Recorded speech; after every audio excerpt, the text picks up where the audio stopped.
Hello and welcome to everyone listening to the Written Melanin podcast, the space where you come to get your weekly dose of melanated creativity. Wherever this day may have found you, I'm so glad that you are here. I'm your host, CM Lockhart, an author of fantasy books featuring Black girls who aren't all that nice and the owner of the Melanin Library, your place to find books of all genres written by Black authors. And this is episode 12 of the Written Melanin podcast, you guys. And today we're going to be talking about consuming everything and breaking it down, because one of the most common things that creatives are told in any medium is to consume the type of content that you're trying to create. If you want to make movies, watch them. If you want to paint, look at paintings. If you want to write, you need to read. And today I'm here to add a slight tweak to that. And that is, if you want to create anything, consume everything. And I mean everything.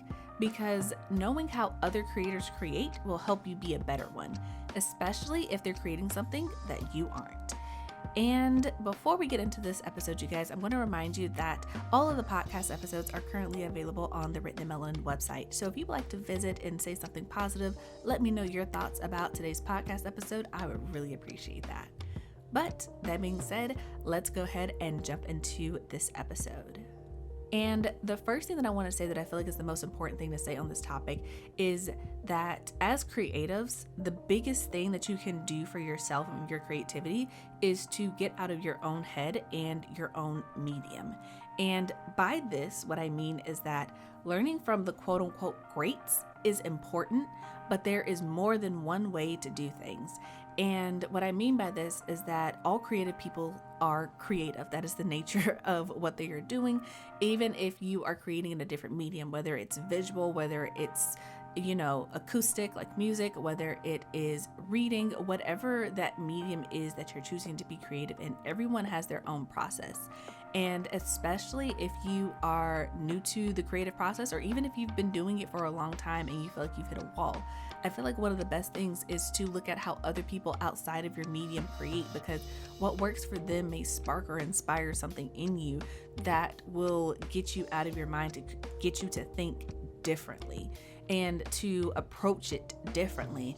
And I think it's so important because when you get caught up in your own medium and how things are done, especially when it comes to writing, because obviously I'm a writer, so all of my advice is going to be for writers who are trying to write. And I always say this is my disclaimer. Obviously, I am not the end-all be-all. Everything that I am suggesting and offering has been learned from my own life experience, and it's things that I'm still learning and still growing in. So take everything that I'm about to say with a grain of salt. But at the same time, I feel like there is so much advice floating around about how to be a good writer, how to be a bestseller, how to get your book out there, how to market your book, how to write your book, how to edit your book, how to do this, how to do that. There's so much advice out there, and that's good, especially when you're trying to learn out. There's so much content to pull from if you want to figure it out for yourself, which I really, really love about being an author, especially since we live in an age where the internet exists and where communities online exist. And so the possibility of getting your book out on your own terms is a very viable possibility, and one that most people take. I would even go so far as to say, I don't have the statistics for that, obviously. I'm just kind of making conjecture, but I feel like there are more indie authors than there are traditionally published authors, because the nature of being traditionally published is that it's a very narrow path that a lot of people don't get to go down. But I digress. That is a conversation for a different day. The point that I was trying to make is that because there is so much advice, I feel like there are so many right ways to do things when it comes to writing, when it comes to editing, when it comes to creating in general. And because of that, I feel like it's so easy to get lost in it, and you become consumed as an author with just being like, I need to be in this medium so much because there's so much here to glean from, that you don't necessarily spend more time in other mediums. And when you only listen to advice from people in your medium, it can start to seem like the law. And one piece of advice that I will always pick on until the day that I die probably is that you need to write every day. And that is like the most basic advice. That is the advice that all new authors are given, whether they know what they're doing, whether they're experienced or not. And it is something that a lot of authors try to work toward throughout their career. If they start out and they're only writing a couple of times a week or a couple times a month, when their goal is like, oh, I want to get to the point where I'm writing every day. And this is a very piece of prolific advice that literally I feel like everyone in the writing community has heard at some point or another. And part of the reason that I feel like it is not the best advice is because if that doesn't work for you, that doesn't work for you. And if you look at other mediums like art, artists are not saying you need to paint every day, otherwise you're a bad painter. Musicians are not saying you need to sing every day or you're a bad singer. Singers will tell you, like, sometimes you need to rest your voice. Sometimes you need to listen. Sometimes you need to consume. Painters will tell you, like, hey, sometimes you need to go out and experience things. Sometimes you need to take a break. Sometimes you need that life experience. You need to live in order to create. And I feel like writing is the only medium where they're like, if you don't do it every day, you're not good at it, which is kind of weird. But the point that I'm trying to make is that when you hear it, and that is the only advice that you hear because it is in your medium and that's what you're trying to do, you start to internalize it and you just start to make it law. And you're like, I have to do this. If I am not doing this, then therefore I am not valid. I am not doing everything up to the best of my ability. And it's not where I want to be. Therefore, it is not right. And I don't think that's correct, especially if you are not the type of person that can function that way. We also, like I said, we live in the age of the internet and we live in the age of knowledge and understanding. And one of the things is that a lot of people are neurodivergent, especially people who pick a very introverted career like writing.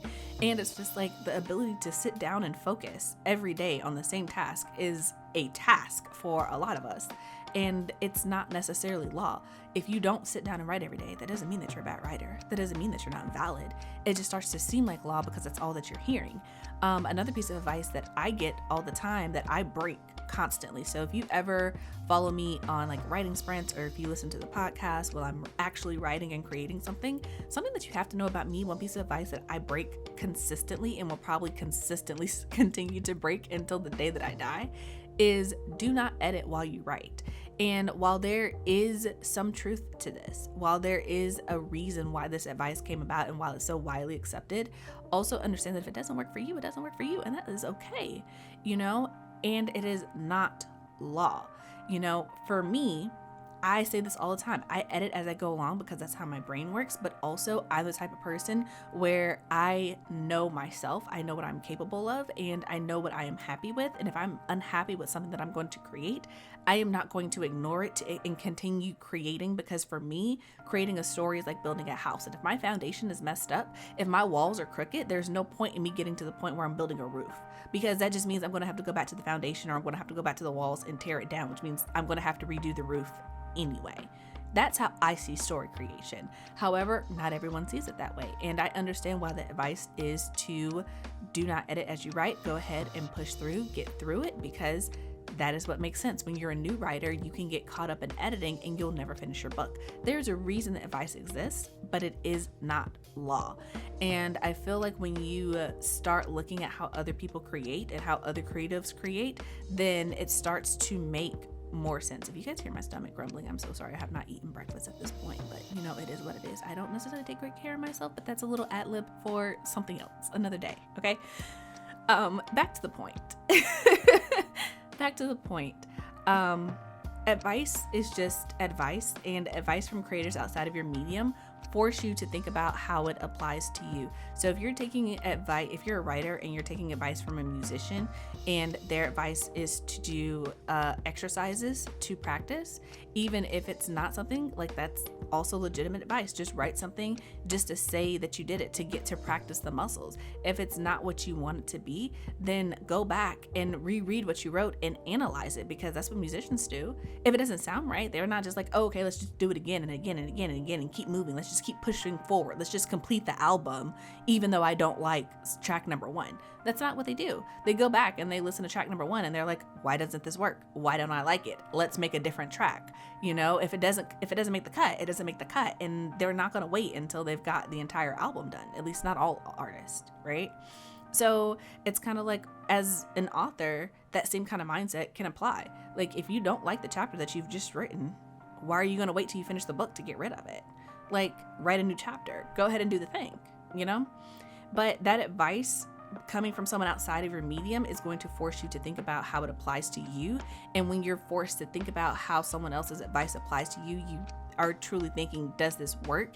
And you're critiquing the advice before you take it. Whereas when it comes from someone in your medium, you kind of assume it's law because you're like, well, obviously you've been doing this longer than I have. You've done this better than I have. You're already a bestseller.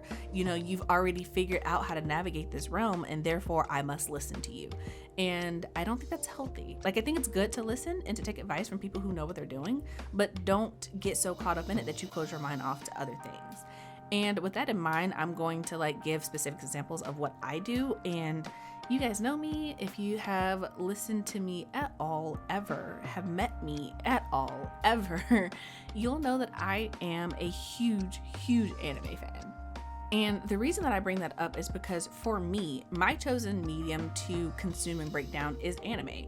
And you can sometimes kind of catch that in my writing, because if you read We Are the Origin, there are a lot of anime references in there just because I love anime, and I feel like it's like a nice little nugget. Like, if you also watch anime, especially the same stuff that I watch, then you'll be like, oh, this is nice, I know exactly where this came from, But I say that because I like to consume anime as not only just to be entertained, but I love it as a medium to study storytelling, because it is a completely different way than we tell stories in America. And the reason I say that is because anime, first of all, has a wider range than a lot of cartoons in America. And I just like cartoons in general. So that's something you should know about me. I like cartoons and I like animation. And part of the reason I love anime is because anime is meant for an older audience. So there's definitely anime meant for children, but there's also anime meant for teenagers, and there's also anime meant for adults. So it's a wider range, and I like how the storytelling goes. I like the narrative, and because it is a different culture, Japanese culture, a lot of their anime is centered around that, and the way that the characters move and interact with each other, and the emphasis that is put on interpersonal relationships and friendship and pushing through, and the way that the story is told is just different. And I really enjoy that, especially as a storyteller. It's something that I don't see all the time, especially in books and in movies, because the unfortunate reality of it is, at least from my perspective, keep in mind that all this is from my perspective, right? I feel like so much of American storytelling is just regurgitating the same thing and putting a new cover on it. And I don't like that. It gets annoying. It gets boring. I don't like knowing that something is predictable. And while yes, anime to a certain extent is also predictable, it has its tropes, it has its things to expect, it is also something different than what I normally get and what I normally have access to. And it also, when you consume things and you analyze it and you break it down, it stays with you. So it's something that naturally comes through in my writing. So now I have two different types of things that are coming through in my storytelling that I personally feel like make it better. And I mentioned this in Chelsea's Corner of the last podcast when I talked about how to be a good beta reader, of how that is coming through with just how I'm doing my next project. I'm even going to call it a book, my next project called The Lady Widow, and how I'm going to be releasing it as chapters that I'm going to collect into a volume, essentially, like how they do manga and light novels in Japan, because I feel like that medium works for what I want to do. But it's so important to just see something else outside of what you are accustomed to, because you can get desensitized to it. And also the reality of it is you internalize what you consume. So if all you're consuming is the exact same thing over and over and over again, then you're going to get to a point where all you can do is turn out something that has been done before. All you can do is create something that has already been done 1,000 times, and you fall into this rhythm of this machine of, I'm only putting out what everybody else is putting out because I'm only consuming that. I'm not pushing my boundaries. I'm not consuming other types of content. I'm not thinking about it. I'm not trying to figure out, why do I like this and how can I incorporate this into my own style and make it better? And this could be a unique way of thinking for me, but this is how I see the world. So part of the reason, if you guys ever talk to me and I tell you, I will tell anybody who's willing to listen, I do not watch reality TV. I think it's boring. I think it's stupid. I think it's dumb. And I don't like consuming content that treats the audience as if they are unintelligent. And if you read my books, I do not explicitly state a whole lot of things that I have already mentioned, because my mindset is I'm going to treat you as if you are intelligent. I'm going to treat you as if you're going to pick up on these clues and the nuances of this book that I am putting forward. And I do not need to explicitly state to you the thing that has already been implied, that thing that has already been figured out, the thing that has already been stated. I'm not going to continue to repeat it because I'm going to assume that you're intelligent enough to keep up with it. That's just me. That's just how I think. That's how I want to be treated when I read a book. I don't want to be bogged down with repetitiveness. And part of the reason I don't like reality TV shows is because it's fake and it treats the audience as if they are not intelligent, as if they can't keep up.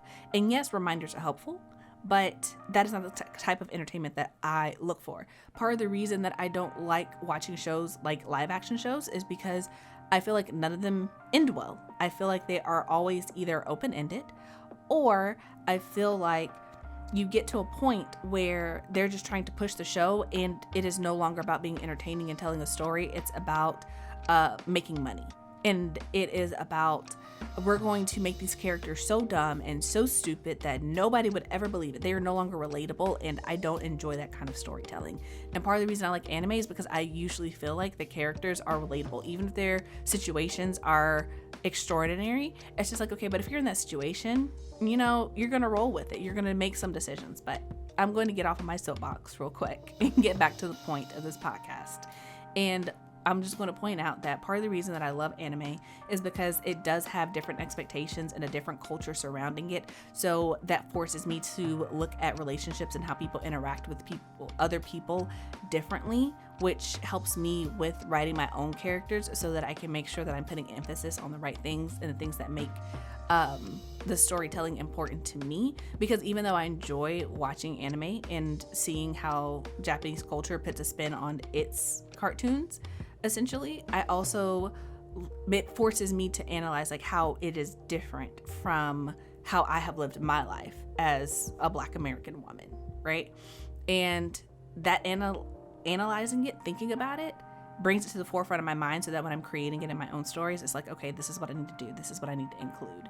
I also really like anime because the genres, like I said, are completely different from American cartoons. There are so many genres out there that are created for different age ranges, that are created for different things.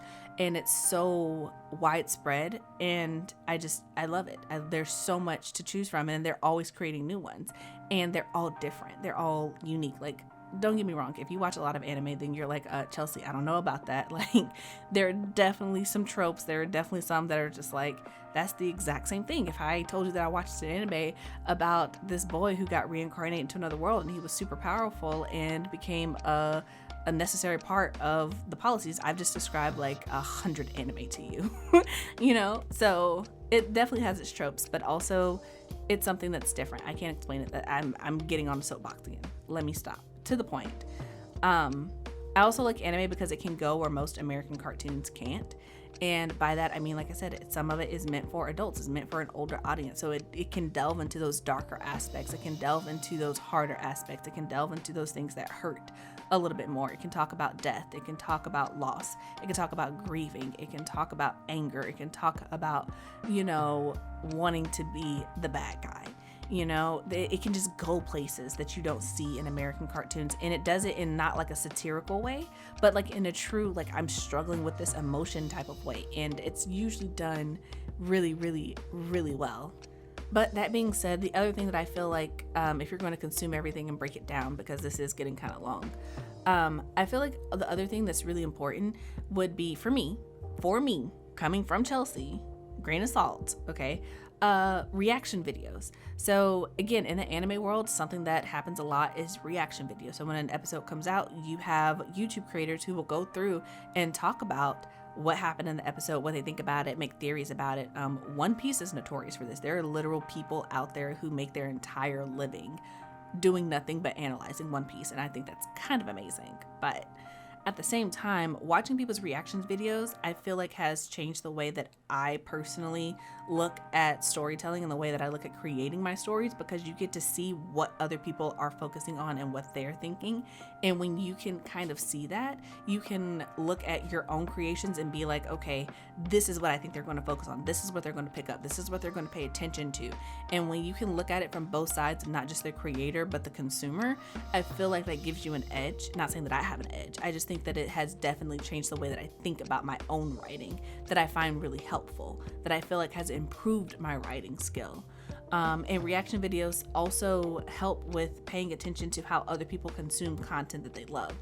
And again, that goes back to when I understand it, I can do something about it, which I think is really cool, because it's just like when you're reading it, you're just like, okay, I can see this as both a content creator and a content consumer.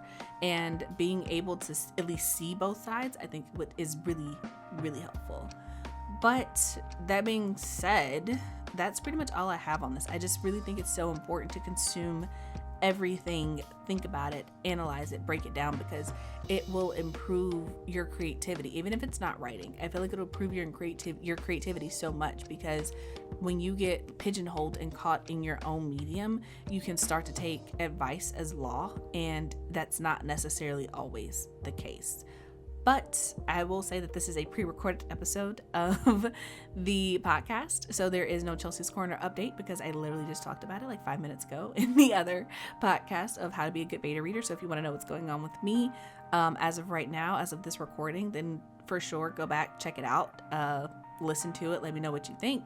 But next week, or whenever you're watching this, I don't even know how I'm supposed to actually say that, I will be on here with Kimberly Lemming to discuss fantasy and plotting and pantsing and having a good time, and it's going to be amazing, because Kimberly Lemming is amazing. If you have read, I don't even know how to talk at this point, you guys.